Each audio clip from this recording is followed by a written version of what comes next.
Hello সবাইকে, আশা করি তোমরা সবাই খুব ভালো আছো। তো আমি অনেক দিন পর চলে আসলাম ছোট্ট একটা ব্লগ নিয়ে। তো দিনটা ছিল ভাইফোঁটার দিন। হ্যাঁ, আমার ব্লগটা দিতে একটু দেরি হয়ে গেল, কিন্তু আমি জানি যত দেরি করে আমি ব্লগ দিই না কেন তোমরা আমার ব্লগটা কিন্তু দেখবা আর পছন্দও করবা, আর পছন্দ করে লাইক কমেন্টও করবা।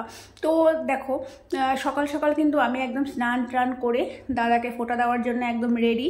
তো এখানে সব কিছু আমি রেডি করে নিলাম। প্রথমে মিষ্টি রেডি করে নিলাম, আর সকাল সকাল ঘুম থেকে উঠেই যে শিশির তোলা, তো সেটাও আমি তুলে নিছিলাম। তারপর চন্দন, কাজল, এগুলো কিন্তু সব দেখো আমি এখানে রেডি করে চলে আসছি। আর ভাইফোঁটার দিনটা হচ্ছে কিন্তু একটা বিশেষ দিন, তাই না বলো? সব বোনেদের কাছেই কিন্তু এটা একটা দীর্ঘ প্রতীক্ষার, 1 বছরের প্রতীক্ষার পরে কিন্তু এই দিনটা আমাদের আসে। আর আমরা বোনরা কিন্তু সত্যি খুব খুশি হই, দাদারা ভাইয়েরাও খুশি হয়। এই একটা দিন ভাই বোন যত দূরে থাকুক না কেন এই ভাইফোঁটার জন্য কিন্তু ঠিক চলে আসে বাড়িতে। সেরকম আমার দাদাও চলে আসছে।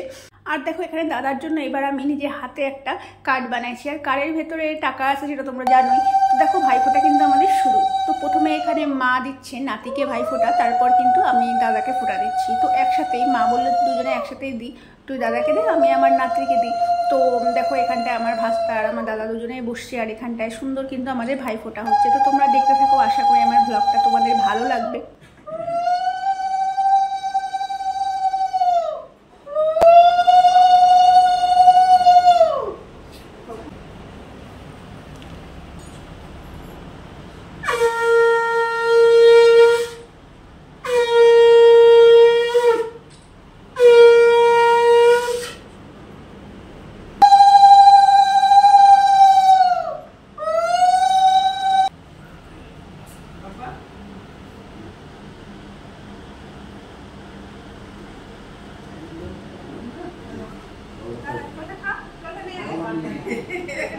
তুমি আমাকে কেন দিচ্ছ? তুমি ছোট মানুষ না, রাখো এটা।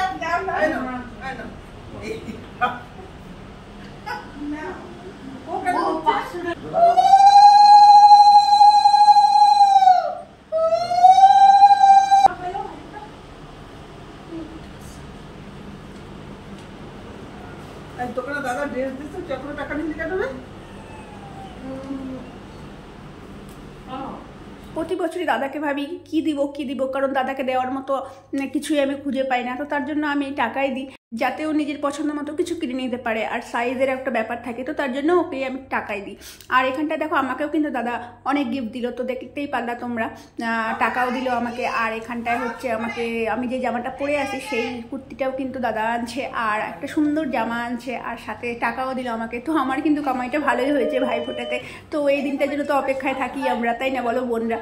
আর দেখো, আমাদের ফোঁটা হয়ে যাওয়ার পরে কিন্তু আমি এখন আমার প্রভুবাবুকে ফোঁটা দিয়ে দিলাম, কারণ ও আমার বাচ্চা বলো, আমার ভাই বলো, আমার সব কিছু কিন্তু আমার প্রভুবাবু। তো তার জন্য ওকে ফোঁটা না দিলে তো হবে না। আর ওকে আমি ফোঁটা দিলাম, ও নিল ফোঁটা। আর দেখো, এখন কোলে চলে আসছে। মানে এই জোকার, শঙ্খ এসব শুনে একটু ভয় পেয়ে যাচ্ছে, তার জন্য দেখো ও কিন্তু এখানে খেলতে শুরু করে দিচ্ছে, মানে একটু ভয়ে আমার কোলে বসে পড়ছে। আর এখানটা দেখো, আমি কিন্তু প্রভুবাবুর জন্য গিফট আনছি। তো প্রভুবাবু যেহেতু ঠান্ডার দিন আসতে ওর কম্বলের খুবই দরকার, তার জন্য কিন্তু আমি কম্বল কিনে আনছি ওর জন্য। আর এখানটা দেখো, এই জামাটার কথা আমি তোমাদেরকে বলছিলাম, কি সুন্দর না জামাটা। তোমাদেরকে আগের ব্লগে আমি বলছিলাম যে আমার দাদার পছন্দ কিন্তু খুবই সুন্দর। তো দেখো, এই জামাটাই আনছি। কি খাওয়া দাওয়া আজকে? বলে দাও তুমি বলে দাও। আজকে আছে মটন, চচ্চড়ি, আর একটা ডাল, আলুর চিপস ভাজা। আলুর চিপস তো তোমার স্পেশাল নাকি? মনন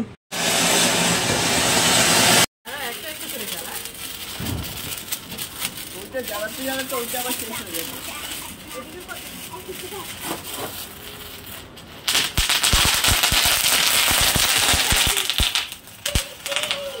তো সকালবেলা ভাইফোঁটা দেওয়ার পর দুপুরের খাওয়া দাওয়া হলো। আর খাওয়া দাওয়া একদম সিম্পলই ছিল, কারণ দাদা বেশি রিচ খেতে চায় না। খাবে সবই, মাটন চিকেন সবই খাবে, কিন্তু খুব একটা রিচ না। তো যাই হোক, হালকা পাতলার মধ্যে রান্না হয়েছিল। আর তারপর দেখো, সন্ধ্যাবেলা এখানে বাচ্চা কাচ্চা নিয়ে কিন্তু আমরা বোম ফুটাতে শুরু করছি। আর এখানটায় ঘটুই বোম আনছিল, মানে আমি তো বোমের ফুটাতে পারি না, তো তার জন্য ওই ফুটায় সব কিছু। আর আমি শুধু দাদা দেখতেছিলাম। তো দেখো এখানটায়